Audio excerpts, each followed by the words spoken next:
A farmer went out to plant his seed.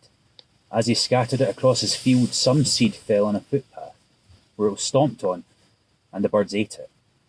Other seeds fell amongst the rock. It began to grow, but the plant soon wilted and died for lack of moisture. Other seed fell amongst the thorns that grew up with it and choked out the tender plants.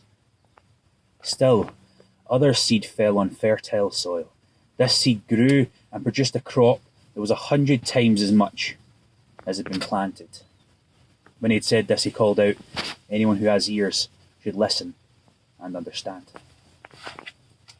In my own personal devotions, I've been going through the Gospel of Luke, looking at some of Jesus' teachings and some of his miracles, and being just encouraged in my own walk with the Lord. As I've been going through, I've fallen upon the parable of the sower. Such an encouraging thing to us, as really it's a calling to all Christians, our mission to go out and to spread his word. It's echoed through Acts, the start of Acts, as he says to his disciples, go and be my witnesses here in Judea, to Samaria, to the ends of the earth. It's our calling to go and to share the word of God with others. Now, for some people, they might be going across the world into other countries and sharing the word of God, and maybe the countries like India or in places in Africa. Maybe for some people it's regional, so throughout the whole of the UK. For most people, however, the mission field that we have is within our workplace, within our family life, within our community. And that is a great challenge, because after a while it can be quite hard to keep on spreading the word of God. Because maybe we have said it a good few times and now we're thinking, well, sometimes the seed fell on the path, sometimes it fell in the sort of thin soil where they got grappled out by the thorns, but then sometimes it fell in the good soil. But sometimes it can be disheartened, because actually maybe all the times that we could have went in the good soil is done. Maybe we're out of chances.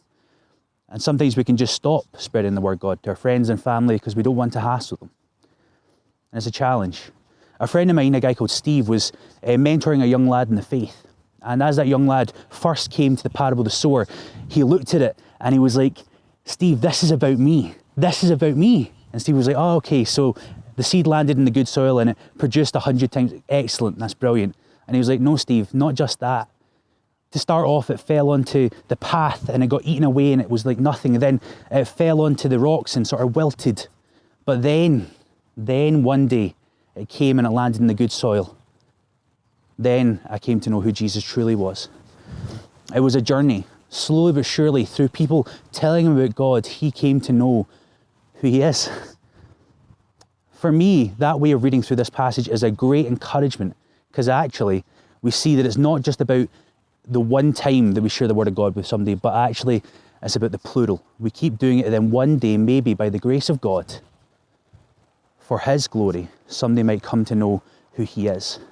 It's a challenge, but it's an encouragement to all of us. People get to know who he is because so many people before and after you have told them about the glory of God. Our job is to keep on keeping on being witnesses, to continue to spread his word, and through his glory, maybe he'll reveal himself to someone. That's a great calling and a challenge for my own personal evangelism and mission, and I hope it is for yours as well, to keep on enduring, because one day, through the glory of God, it may land in the fertile soil, and somebody may come to know who he is. Through you, he's building his kingdom, and that is a glorious thing.